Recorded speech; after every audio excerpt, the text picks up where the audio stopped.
for us. So go ahead and give us that challenge so we can get people working on this and help them get straight, because that's what you're here to do. Well, let me set it up a little bit. So I talk to people about speaking and how to use speaking to grow their business. And speaking includes your messaging, what some people call your elevator pitch. I do not like that term because I do not think you've earned the right to pitch anyone when you meet them. And I think the whole idea of somebody throwing something or hurling something at you is just not the right way. When you go to a certain pitch fest, that's what it's designed for. But this is an introduction. Kind of think of it as a meet and greet. So you are speaking there, and everyone is a speaker. So we kind of joked about public or professional speaker. We didn't go far into that, but everybody's a speaker because you talk about what you do every day, and you talk about it in a perfect world. You talked about it at carpool or in the coffee shop or at a cocktail party. Now you're talking about it online and networking, and you know you're doing a good job if you're immediately getting responses. Right. And what I have found over the years of, I've worked with over 300 people on speaking, and I don't even know how many people with kind of the networking end of messaging, is that we're missing the gap when we do our introduction. So, that's your baseline. Again, you may not be a professional speaker, but you have a message, you have something you want to share. Your platform is why this product or service is important. You're just not on a stage. So always think in terms of speaking, and then think about, am I making it about me or them? Is it about the problem I solve? Or is it about all the letters by my name?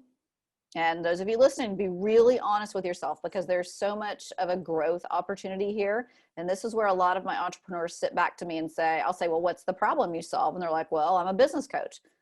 So what? So we're 100 other people here. What's the problem you solve? Like, how do you, right? And I don't mean that ugly, but you've got to be able to separate yourself. And if you don't know why you're good and you're different, how are they supposed to know? So, and then it's got to be language that's understandable.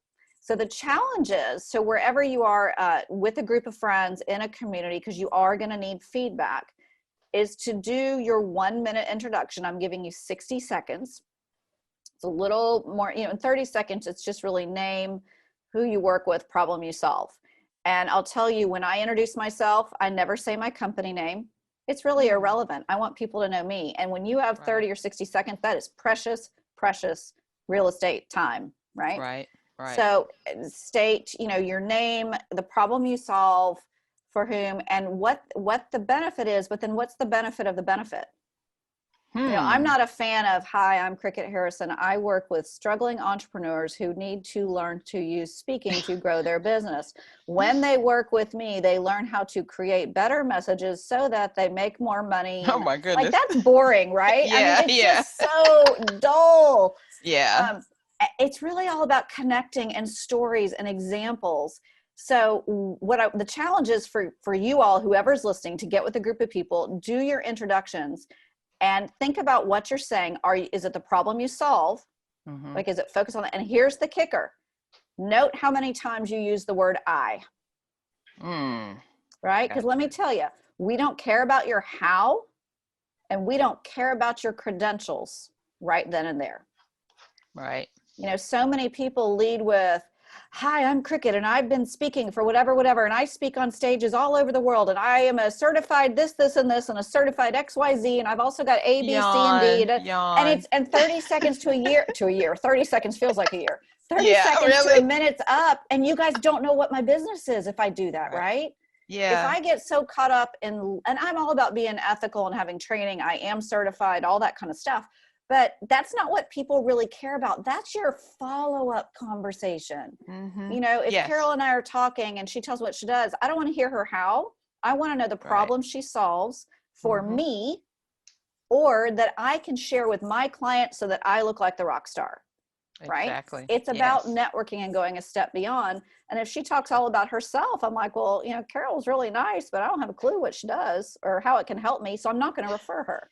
So your challenge is to do your 1 minute and count the number of times you say I, and try to talk about the problem you solve and the benefits to the receiver without talking. You're going to say I a couple of times. Right. But I and my name. I'm my name.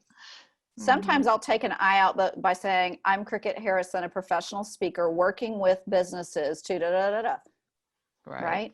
I don't have to, but it's a really hard task. And now that I've said it, y'all are going to love me and you're going to hate me because you're going to listen to people at networking events and you're going to be going 1, 2, 3. And I was saying earlier, I listened to someone do their 1-minute introduction and they said the word I think I stopped counting it 16 times in 60 seconds.